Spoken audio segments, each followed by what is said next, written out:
Chile, a 3 años del estallido social. El presidente advirtió que las demandas que originaron las movilizaciones siguen vigentes. Para hoy, fueron convocadas 20 marchas en varios puntos de Chile. Argentina piden la detención del vicepresidente iraní. La Cancillería busca la detención del vicepresidente de Asuntos Económicos de Irán, uno de los acusados por el atentado al centro judío en 1994 y que se encuentra de visita en Qatar. Perú. Pedro Castillo busca anular la denuncia constitucional en su contra. La defensa legal del presidente presentó el documento remitido al juez de investigación preparatoria de la Corte Suprema. Irán. Detuvieron a la escaladora que compitió sin velo. La escaladora participó del campeonato asiático sin el velo como muestra de apoyo a las protestas que sacuden el país por la muerte de Maya Amini.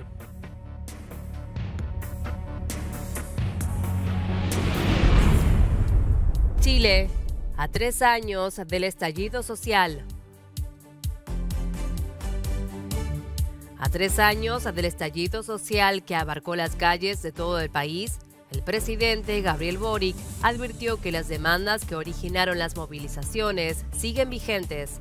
El mandatario aseguró que su gobierno tiene que hacerse cargo de las demandas y el malestar que expresó el pueblo a partir de octubre del 2019 y que no pudieron ser saldadas luego de la derrota del apruebo en el plebiscito para una nueva constitución. Y creo que ante la arremetida de algunos sectores conservadores que pretenden hacernos creer de que nada pasó,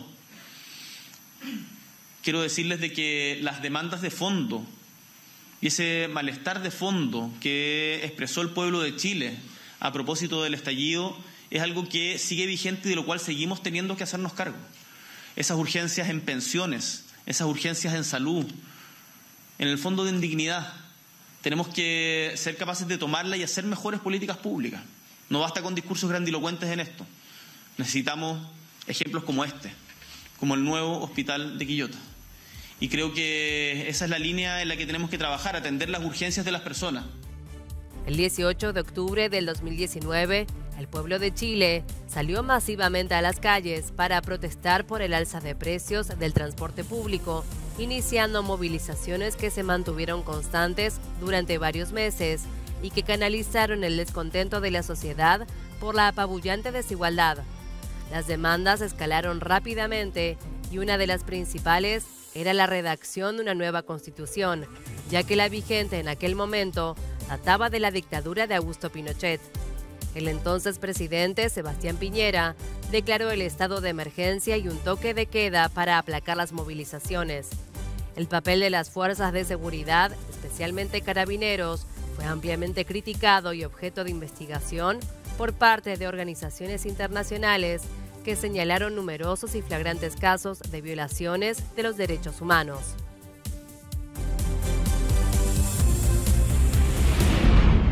Perú. Presentan tutela de derecho a favor del presidente Pedro Castillo, que busca anular denuncia constitucional. La defensa legal del presidente Benchi Espinosa presentó el documento remitido a Juan Carlos Chequey Soria, juez de investigación preparatoria de la Corte Suprema. Cuando un juez decide algo, eso que el juez decide se ejecuta, se cumple, ¿no es cierto? El juez no decide para que su decisión sea burlada, desconocida o ignorada, como se ha hecho en este caso. Por lo cual, le estamos pidiendo al juez que haga un control de la decisión que él ya dio en la tutela del caso Tarata para que fulmine esta denuncia constitucional y la deje sin efecto. De acuerdo con el documento, Espinosa indica que su solicitud de tutela de derechos se debe por la afectación a la garantía. Asimismo, afirma que es una investigación constitucional por los presuntos delitos de organización criminal, tráfico de influencias y colusión en agravio al Estado.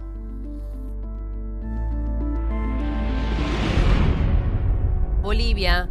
Gremialistas y transportistas rechazan ir al paro por tiempo indefinido. Se trata de los trabajadores del municipio cruceño de San Julián, que se sumaron a los sectores que rechazan la medida convocada por el denominado Comité Interinstitucional de Santa Cruz. Durante una visita a este territorio del ministro de Obras Públicas, Servicios y Viviendas, Eder Montaño, ambas federaciones ratificaron esa posición y pidieron garantías para elaborar y transitar con normalidad. Rechazamos el paro cívico porque estamos en plena reactivación económica. El sector del transporte vive del día a día. Se ha pedido que se dé una solución al tema de los límites y hasta ahora no hay una solución, afirmó el secretario de la Federación de Vehículos Trufis 3 de julio, Teodoro Núñez. La amenaza de paro indefinido a partir del 22 de octubre, si antes al gobierno no adelanta el censo de población y vivienda para el 2023, es interpretada por el gobierno y los movimientos sociales como una dramaturgia desestabilizadora para imponer un golpe similar al de noviembre del 2019. Ante esta situación, los sectores populares se declararon en estado de emergencia y convocaron al Gran Cabildo del Pueblo el 21 de octubre.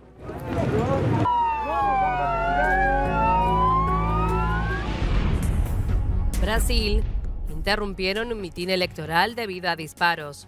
Un evento de campaña de un candidato a gobernador del estado de San Pablo, en la favela de Paraisópolis, se detuvo abruptamente después de que se desatara un tiroteo en el exterior. Paraisópolis es una de las favelas o barrios marginales más grandes de Brasil. Tanto periodistas como el candidato Tarcísio Gomes de Freitas debieron agacharse debajo de ventanas.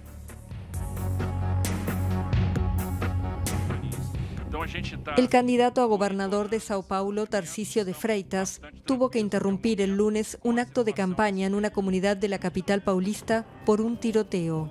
En un tuit, el exministro de Infraestructura informó de un ataque durante un acto en el primer polo universitario de Paraisópolis y señaló que todos estaban bien.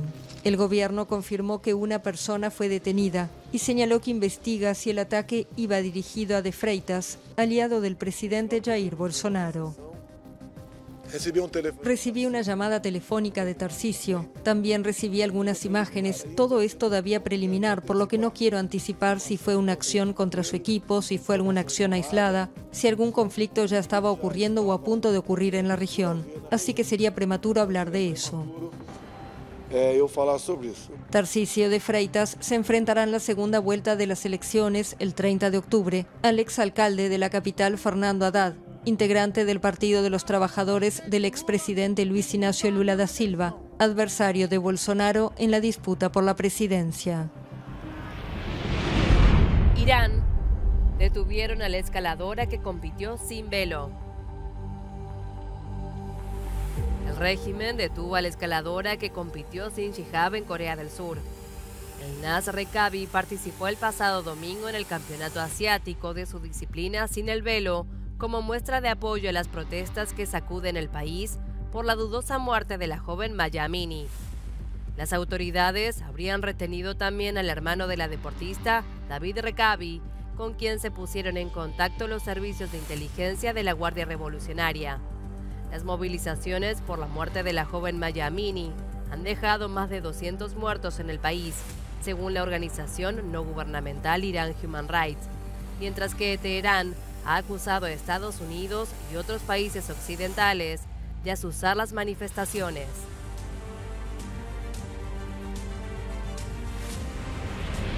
Colombia. Detuvieron a uno de los mayores falsificadores de dinero.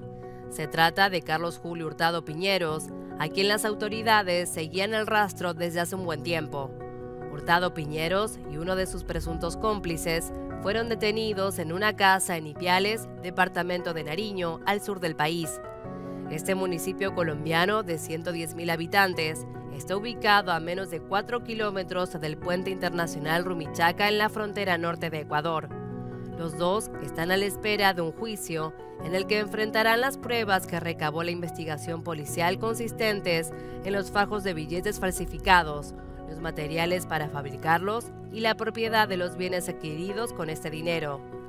Según una investigación de las autoridades colombianas, los detenidos serían los responsables de trasladar mensualmente miles de dólares a Ecuador y a otros destinos para su introducción paulatina al sistema financiero internacional.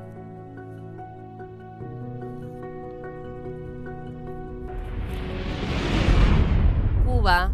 Designan a un nuevo ministro de Energía y Minas con previa para aprobación del Buró Político del Comité Central del Partido Comunista de Cuba. El acuerdo fue adoptado por el Consejo de Estado a propuesta del presidente cubano Miguel Díaz-Canel. Vicente de la Olevi es ingeniero mecánico y se ha desempeñado como especialista de proyecto, jefe de mantenimiento, de producción y actualmente como presidente del grupo empresarial de la electrónica. De acuerdo al Ministerio de Energía y Minas, se reconoció el esfuerzo realizado y la consagración al trabajo de Ivana Rontecruz, quien se desempeñó como ministro del sector desde el 2019. Asimismo, la institución cubana refirió que en consecuencia le serán asignadas nuevas responsabilidades. Por otra parte, Alfredo López fue designado como director general de la Unión Eléctrica en sustitución de Jorge Armando Cepero. Cuba vive una situación compleja en materia energética, debido al bloqueo económico impuesto por el gobierno de los Estados Unidos y cuestiones relacionadas con la infraestructura y el mantenimiento o sustitución de equipos, el control y la toma de decisiones.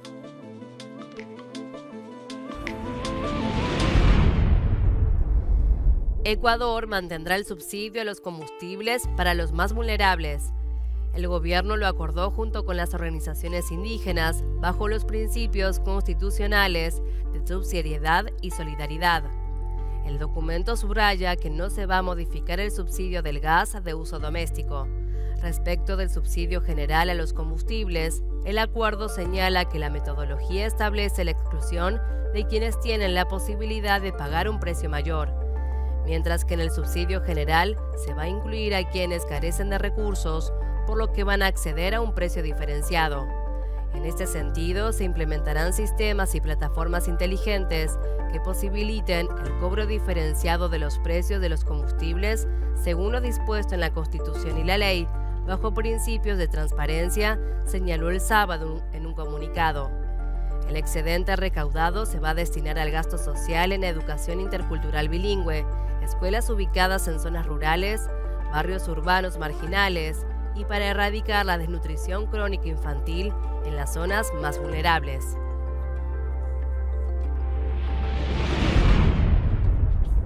Uruguay.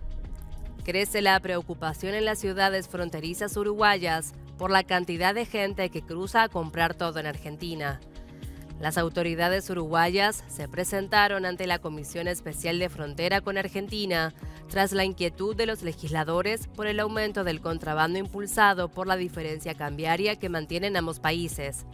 Según explicó el director nacional de Migración, Eduardo Mata, los ingresos hacia Argentina de todas las personas que salen de Uruguay son competencia exclusiva de Migración Argentina.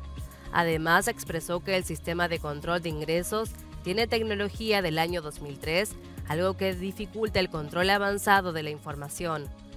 Mata aseguró que aunque sí es posible saber cuántas veces cruzó una persona, no es viable discriminar el motivo de esos cruces.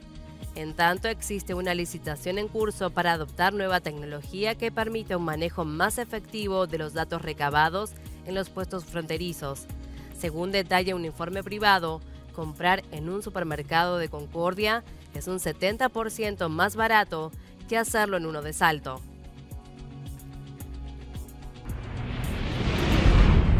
Chile. El riesgo país alcanzó los 178 puntos básicos, el valor más alto desde el 2009. El índice había descendido desde 145 a 116 puntos tras el triunfo del rechazo en el plebiscito de salida, pero tras eso comenzó una rápida escalada. Además, la pobreza en Chile podría aumentar hasta 10.5% este año, según proyecciones del Banco Mundial, que alerta sobre el impacto de la inflación en el rendimiento de los ingresos familiares. Con una inflación cercana a 14% y precios de los alimentos que han aumentado en torno al 22% en los últimos 12 meses, todo indica que las cifras de pobreza por ingresos en Chile se encaminan hacia un nuevo aumento.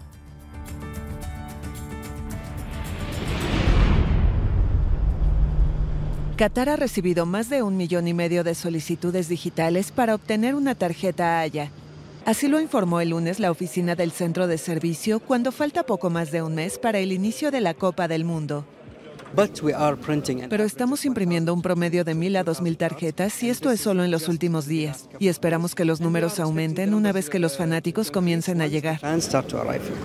La tarjeta funciona como visado de entrada y estancia para asistir al Mundial 2022 y es obligatoria para todos los no residentes que pretenden viajar al país a partir del 1 de noviembre.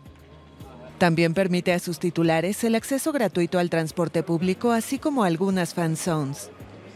La solicitud solo se puede realizar después de comprar entradas para asistir a los partidos de fútbol y reservar alojamiento. Qatar anticipa la visita de más de 1 millón de aficionados extranjeros hasta la final del 18 de diciembre, mientras que cientos de miles de habitantes del Emirato también han comprado entradas. Para manejar esta afluencia, el país fortalecerá su capacidad aeroportuaria y sus instalaciones fronterizas terrestres. La OTAN desplegará decenas de aviones en el noroeste de Europa durante sus ejercicios anuales de disuasión nuclear. En medio de las amenazas de una escala de los ataques desde Rusia, la alianza aclaró que su práctica rutinaria no está vinculada a ningún acontecimiento mundial actual.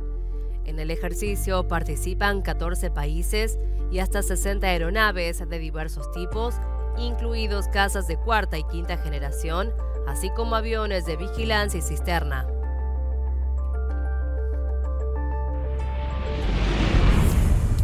Argentina.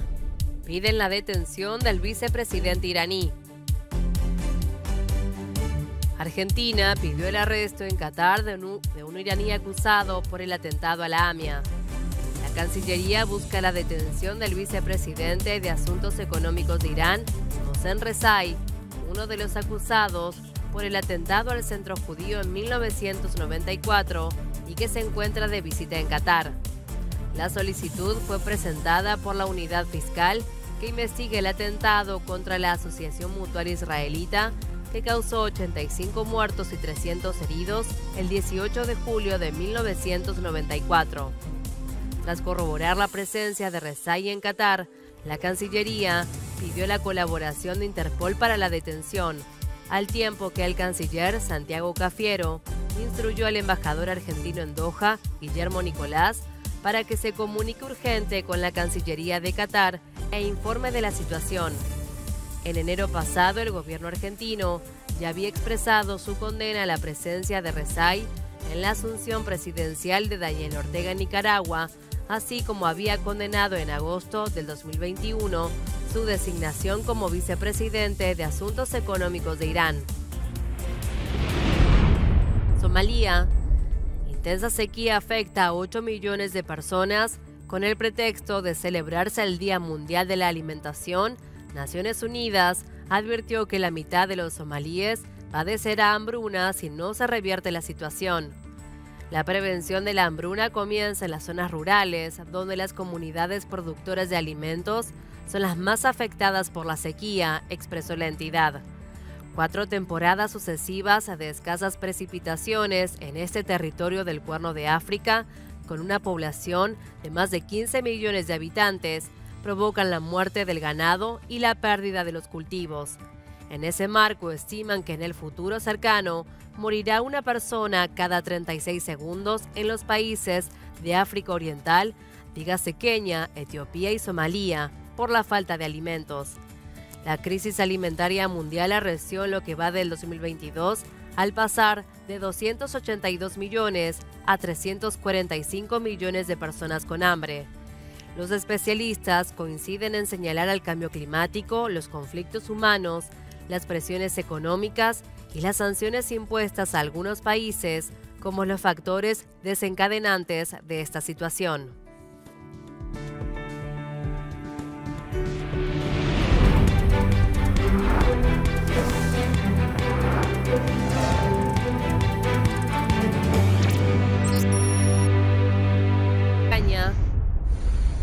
Rusia atacó Kiev con drones suicidas y perdió un avión militar. El cazabombardero supersónico ruso se estrella en zona residencial cerca de Ucrania. Además de la capital, fueron alcanzados los suburbios de Kharkov y Sumy, al noreste, Donetsk al este, Dnipropetrovsk en centro-oeste, Gerson y Mykolaiv en el sur. Los ataques dañaron infraestructuras cruciales de 3 regiones, incluida Kiev, lo que dejó sin electricidad a cientos de localidades, indicó el primer ministro ucraniano. El Kremlin dice ignorar si su ejército utiliza drones iraníes en Ucrania. El Kremlin aseguró este martes no tener información sobre el uso por parte de su ejército de drones de fabricación iraní en Ucrania, después de que Kiev acusara a Moscú de servirse de ellos para atacar infraestructuras de agua y electricidad.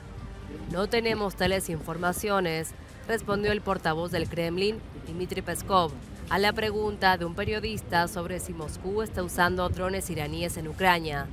Se usa tecnología rusa con nombres rusos, fue lo que dijo el portavoz, que remitió al Ministerio de Defensa.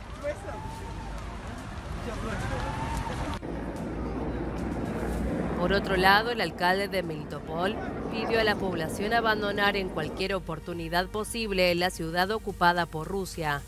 Iván Fedorov, quien despacha desde Zaporilla, denunció que los ucranianos que viven en la región son secuestrados y torturados para obligarlos a colaborar con las fuerzas invasoras. El alcalde dijo que la situación en torno a las personas que parten de los territorios temporalmente ocupados empeora cada día. En un puesto de control en Basilivka, hemos oído que los ocupantes detuvieron 6.000 automóviles de personas que deseaban abandonar el territorio temporalmente ocupado en condiciones infrahumanas. Por su parte, Estados Unidos anunció que va a sancionar a las empresas y países que colaboren con el programa de drones kamikaze de Irán utilizados en Ucrania. El Departamento de Estado dijo que la compra por parte de Rusia de estos drones poco confiables revelan cómo el avance de las tropas de Kiev han obligado al Kremlin a obtener suministros y equipos en sus socios. Funcionarios ucranianos dijeron que los ataques mataron a 4 personas en Kiev y dejaron sin electricidad a cientos de ciudades y poblados, justo cuando el país se prepara para la llegada del invierno. El secretario de Estado de Estados Unidos, Antony Blinken, dijo que los ataques con drones demuestran la necesidad de proveer a Ucrania todo lo que sea posible conforme sus fuerzas le ganan terreno a las rusas. Por primera vez, Ucrania y Rusia intercambiaron prisioneras. Kiev entregó 110 mujeres a los rusos, que a cambio devolvieron a 108 féminas. La mayoría de las liberadas eran oficiales, soldados y sargentos de las Fuerzas Armadas ucranianas, pero también había 12 civiles evacuadas de la acería Azovstal en la ciudad de Mariupol, asediada por las fuerzas rusas al principio del conflicto. Yermak aseguró que algunas de las liberadas estaban detenidas desde el 2019 por los prorrusos del este de Ucrania, que las acusaban de ser pro-ucranianas. La central nuclear de Zaporilla fue desconectada de líneas de alto voltaje. Fue tras el último bombardeo de Rusia. El titular del Organismo Internacional de Energía Atómica, Rafael Grossi, dijo que es el tercer incidente de este tipo en los últimos 10 días, lo que subraya la frágil situación energética de la planta tomada desde marzo por las tropas de Putin. Además, el despliegue de tropas de Vladimir Putin en Bielorrusia reaviva los temores ucranianos de un ataque desde el norte. El Ministerio de Defensa de Lukashenko anunció que el país albergará un total de 9.000 soldados rusos y 170 tanques como parte de una nueva fuerza militar conjunta rusa-bielorrusa.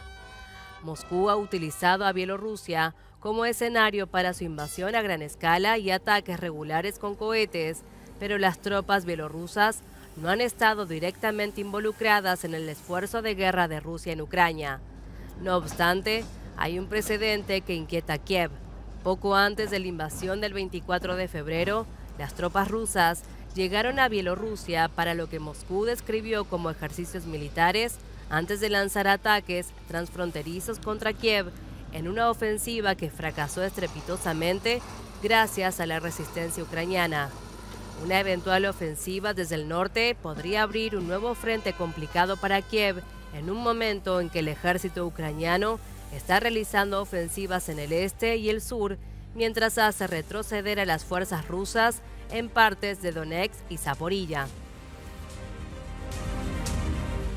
La Unión Europea aprobó una misión de entrenamiento para 15.000 soldados ucranianos. Eso afirmó el lunes el jefe de la diplomacia del bloque, Josep Borrell, al final de una reunión de ministros europeos de Relaciones Exteriores en Luxemburgo. El entrenamiento tendrá lugar en el suelo de la Unión Europea y la misión tiene como propósito entrenar a unos 15.000 soldados para empezar, tal vez más, pero el primer objetivo es entrenar a 15.000. El lanzamiento de la misión de entrenamiento es el anuncio más esperado de la reunión por la magnitud del esfuerzo del bloque comunitario en preparar un enorme contingente de soldados ucranianos para resistir la ofensiva de Rusia. La idea es utilizar Polonia como centro principal de una misión que desea brindar formación básica a unos 12.000 soldados e instrucción especializada a unos 2.800 más. Los programas que en este momento ejecutan individualmente los Estados miembros continuarán y podrían incorporarse a la iniciativa del bloque más adelante. El fortalecimiento del apoyo militar europeo a Ucrania incluye también un aporte de otros 500 millones de euros para armas. Brasil. Los analistas del mercado redujeron la suba que esperan para el índice de precios al consumidor amplio por 16ª semana consecutiva.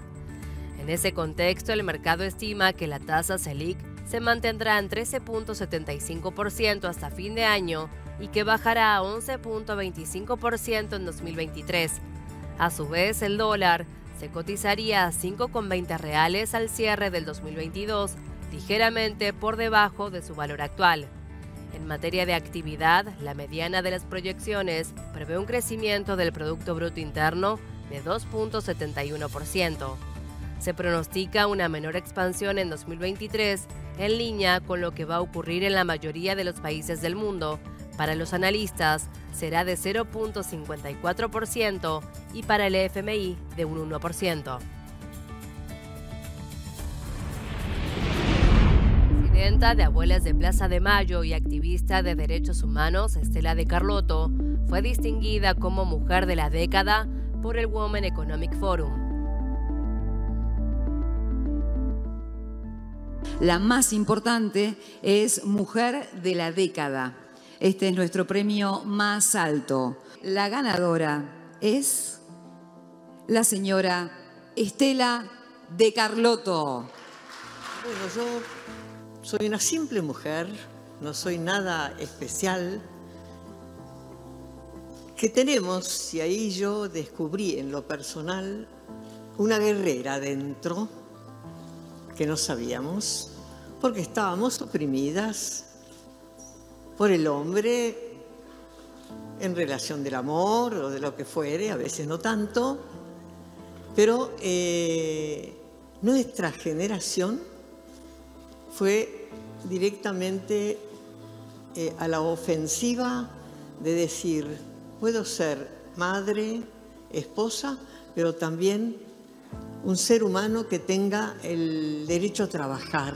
Insisto en relevar el rol de la mujer porque tenemos adentro una leona y mucha fuerza y mucha diferencia, pero amor para dar.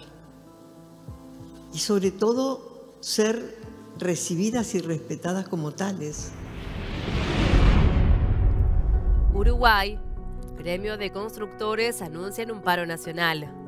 El Sindicato Único Nacional de la Construcción y Anexos ratificó la realización desde el miércoles próximo de lo que denominaron una gran jornada nacional de lucha y movilización, con la consigna Defensa de las Conquistas. De acuerdo a la convocatoria, el sindicato exige la adopción de medidas para combatir el aumento de la pobreza, el hambre y el desempleo en el país. Asimismo, puntualizan que la medida alcanza a toda la industria y ramas anexas. Se estima por parte de los trabajadores la llegada de 100 ómnibus desde el interior del país para unirse a la marcha. La movilización lleva como lema en defensa de las conquistas. La misma propone una concentración en la explanada de la Universidad de la República y una marcha posterior hacia el Palacio Legislativo. Una vez arribados a la sede del Legislativo, se va a realizar un acto central donde los trabajadores de la construcción plantearán las principales reivindicaciones y razones que llevaron al gremio a movilizarse. Colombia. Sicarios asesinan al periodista Rafael Moreno. El reportero dirigía el medio de comunicación Voces de Córdoba, especializado en información sobre ese departamento de Colombia y con sede en el municipio de Montelibano, donde fue ultimado con disparos. La Fundación Social Cordoberxia escribió en un comunicado: conocemos que Moreno adelantaba varias investigaciones con denuncias penales y disciplinarias. Según el coronel John Freddy Suárez, de la Policía de Córdoba, el comunicador se encontraba en un establecimiento público cuando fue baleado por dos sujetos que iban en una motocicleta. En un escueto mensaje en Facebook, el periódico virtual lamentó que se haya apagado por siempre la voz de la verdad. En septiembre del 2022, Moreno había denunciado el retiro del esquema de protección con escoltas que le proporcionaba el Estado colombiano, pese a las amenazas que había recibido. Entre otros temas, investigaba sobre la instalación de una cantera ilegal en la hacienda de un senador, de la que, según él, se extraían materiales para construir obras públicas. El Salvador. Registraron la salida de 10 periodistas en 2022. La Asociación de Periodistas de El Salvador registró entre enero y octubre del 2022 un total de 86 agresiones y la salida de 10 periodistas del país, principalmente por reformas penales que castigan la publicación de información relacionada con las pandillas. Angélica Cárcamo, presidenta de la entidad, señaló que si bien es un número menor a las de 2021, lo grave es que las afectaciones computadas en 2022 son más agresivas. Recordó que a comienzos del año en curso se registró la infección de los teléfonos inteligentes de más de 30 periodistas con el software de espionaje Pegasus. Cárcamo indicó que la Asociación de Periodistas presentó una denuncia ante la Fiscalía General de la República, pero no creemos que vaya a haber una investigación íntegra y pronta.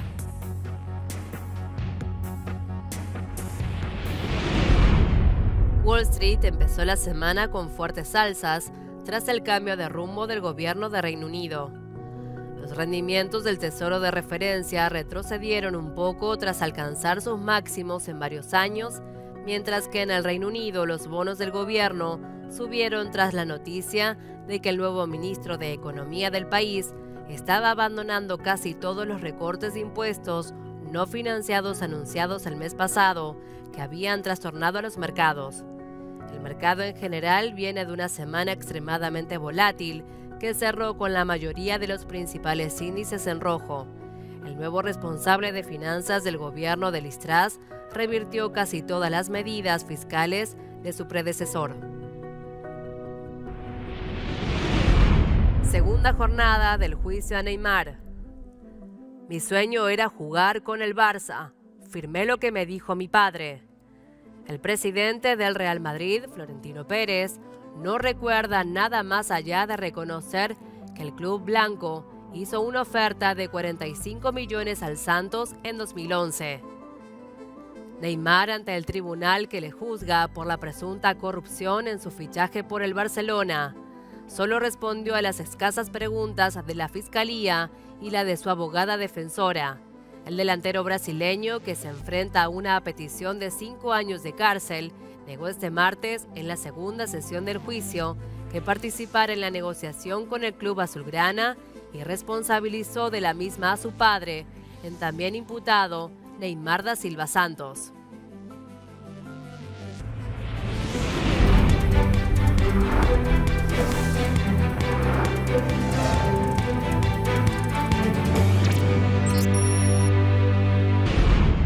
Brasil. Acusaron a Jair Bolsonaro por apología a la pedofilia. El senador opositor brasileño, Randolfo Rodríguez, llevó al Supremo Tribunal Federal el caso de las declaraciones del presidente sobre las niñas extranjeras, a las cuales se relacionó con la prostitución. De acuerdo con la acusación, Rodríguez solicita que el presidente Bolsonaro en la recta final de cara a la segunda vuelta electoral rinda cuentas si resulta que hubo una omisión. Antes, Bolsonaro intentó defenderse mediante una transmisión en vivo y justificó que el episodio ocurrió en 2020 y que incluso en ese momento mostró toda su indignación con la situación de las jóvenes y negó que hubiera otra situación respecto a interpretaciones sobre un caso de pedofilia. El presidente brasileño había dicho en una entrevista que pintó un estado de ánimo con las chicas e insinuó que se estaban prostituyendo. Luego el mandatario lo atribuyó a sus enemigos políticos al negar esa versión. Reino Unido. La primera ministra Liz Truss pide perdón por sus errores y dice que no dimitirá. Además, aseguró que será la candidata conservadora en las próximas elecciones generales. Truss señaló que con la masiva bajada de impuestos que prometió el asumir, pretendía ayudar a la gente a que pudiese pagar sus facturas energéticas, pero que fue demasiado lejos y demasiado deprisa, por lo que reemplazó a su ministro de Economía por Jeremy Hunt con una nueva estrategia para restaurar la estabilidad económica.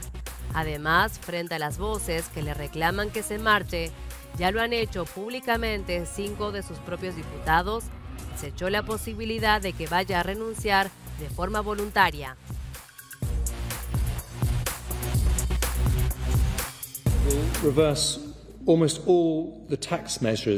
Un intento por calmar urgentemente a los mercados financieros británicos. El nuevo ministro de Finanzas del Reino Unido, Jeremy Hunt, anunció el lunes la supresión de casi todas las medidas fiscales presentadas 3 semanas antes por el gobierno de Liz Truss, cada vez más debilitada. Hunt anunció que las ayudas a los hogares para hacer frente a las costosas facturas energéticas se limitarán a 6 meses hasta abril, en lugar de los 2 años prometidos por Truss y el destituido ministro Kwasi Kwarteng. Los mercados financieros británicos se han visto sacudidos por una gran volatilidad desde que el 23 de septiembre Truss y el anterior ministro presentaron su controvertido paquete de medidas económicas. El plan combinaba importantes ayudas públicas a las facturas energéticas y fuertes recortes de impuestos, pero no incluía nada para financiarlo, más allá de aumentar la ya muy abultada deuda pública británica. It is a deeply held conservative value. Es un valor conservador profundamente arraigado, un valor que comparto, que la gente debería conservar más del dinero que gana. Pero en un momento en el que los mercados exigen con razón un compromiso con la sostenibilidad de las finanzas públicas, no es correcto pedir préstamos para financiar esta reducción de impuestos. Así que he decidido que la tasa básica del impuesto sobre la renta se mantendrá en el 20% hasta que las circunstancias económicas permitan recortarlo. Hunt adelantó el fin de semana que tendría que tomar medidas duras, con subidas de impuestos y recortes de gastos en todos los ministerios, un cambio radical respecto al programa de Truss, defensora de una política ultraliberal de impuestos bajos para incentivar el crecimiento económico. Tras el anuncio del lunes, la libra subió más de 1% frente al dólar. La ONU le entregará una planta potabilizadora a Cuba tras el huracán Ian. Según informaron medios oficiales, la planta ubicada en Pinar del Río puede tratar 15.000 litros de agua al día, lo que va a facilitar el acceso a agua segura de manera regular a un grupo importante de vecinos de la zona. Unas 47.000 personas aún no tienen acceso al agua potable y en muchos lugares se recurre a camiones cisterna para el suministro diario. Según Naciones Unidas, unos 3.2 millones de personas en Pinar del Río y las adyacentes Artemisa, La Habana e Isla de la Juventud fueron afectados por el huracán Ian, que cruzó Cuba el 27 de septiembre con intensas lluvias y vientos de hasta 200 kilómetros por hora. Estima además la ONU que 1 millón de personas precisan de apoyo, entre ellos más de 630.000 menores de edad.